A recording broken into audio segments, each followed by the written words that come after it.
ก็ขอกราบทักทายสบายดีพี่น้องสู่ขู่สู่คนและMCทุกคนมื้อนี้ก็มาพบกับบ่าวคำพงบ้านนาพี่น้องในบรรยากาศค่อยคำลงแรงพี่น้องเอ้ยมื้อนี้ก็ได้ฝนตกพี่น้องมาเบิ่งน้ำทงไห้ทงนากระจะกระจ่างขา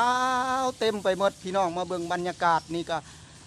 ก็ไม่ไผบ้านบ่แม่นก็ไม่ไผบ้านพี่น้องล้มนี่มาเบิ่งเครื่องอยู่ของกินของปลูกของพังนับแต่มักม่วงพี่น้องตกสะทรายมือนี่โอ้ยลมแห้งพี่น้องเอ้ยมาเบิ่งดูมักม่วงนี่โตสุกโตโบสุกพี่น้องช่วงนี้ก็มักม่วงหลักๆกันหลายปีนี้พี่น้องมาเบิ่งนำกันพี่น้อง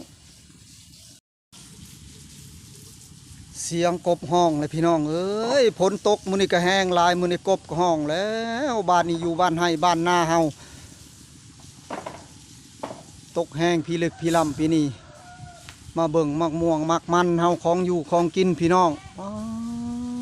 ตก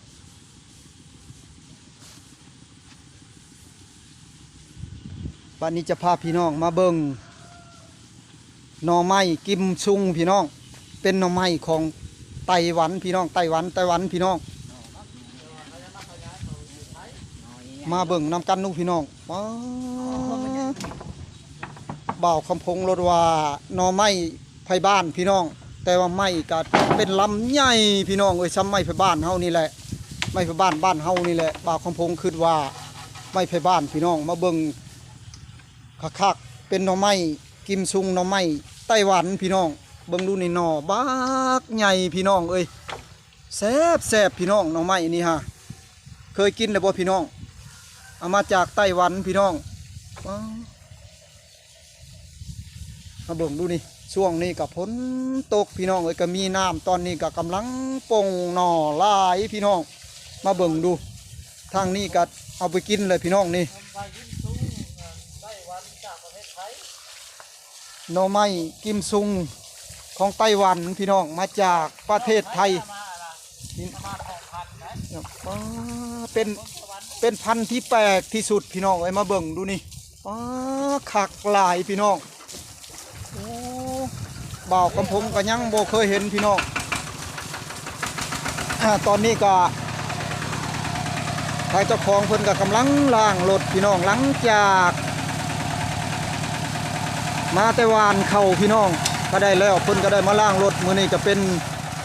เจ้าของยูทูบเบอร์บ่าวพรชัยยานจะบ่าวพรนนนาชัยยาหมอลำพี่น้องสายหมอลำพี่น้องมื้อนี้ก็มาอยู่ที่เฮือนบ่าวพรพี่น้องเอ้ยมาเบิ่งพาทุกคนมาชมหน่อไม้ทุกคนมารีวิวหน่อไม้ให้พี่น้องเฮาเบิ่งมื้อนี้มาเบิ่งทางนี้หน่อกำลังออกพี่น้องเลยเบิ่งดูดิหน่อบักใหญ่พี่น้องคักดีกินกับโบเบิร์ตพี่น้องหน่อเดียวนี่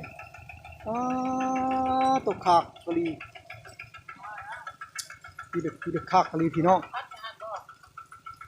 ส่วนนี้ก็จะเป็นหน่อน้อยคนกำลังปลูกใหม่ทุกคนกำลังขยายจะเป็นต้นมะม่วงมากมันตัวพี่น้องทางนี้กำลังออกนี่มาเบิ่งดูนี่โอ้สุดเลยพี่น้องกำลังสอนออกลายมาเบิ่งโอ้แม่นมดพี่น้องตัวไม่ซ้ำไม่ไปบ้านนี่แหละพี่น้องเอ้ยโอ้คักลายพี่น้องถือว่าเพิ่นในสุดยอดได้ออกก่อนหมู่ได้กินก่อนเลยพี่น้องมาเบิ่งน้ำกันทุกคนออกตลอดปีเลยทุกคนขอเพียงแต่แบบว่ามันชุ่มพันนะมันก็ออกตลอดเลยได้กินคือน้ำไม้เลี้ยงน้องนี่แหละทุกคนมาเบิ่งโอ้คักพี่น้องตอนนี้ก็บรรยากาศค่อยค่ำลงแรงพี่น้องประมาณ5 โมงเลยแหละพี่น้องตอนนี้ก็ดีคำเติบเลยบ่าวคำพงก็บ่ถ่ายคลิปก็สิได้จบซ้ำนี้ก่อนพี่น้องส่วนว่าคลิปนี้ก็สิได้จบลงซ้ำนี้ก่อนขอกราบคำว่าสบายดีทุกคน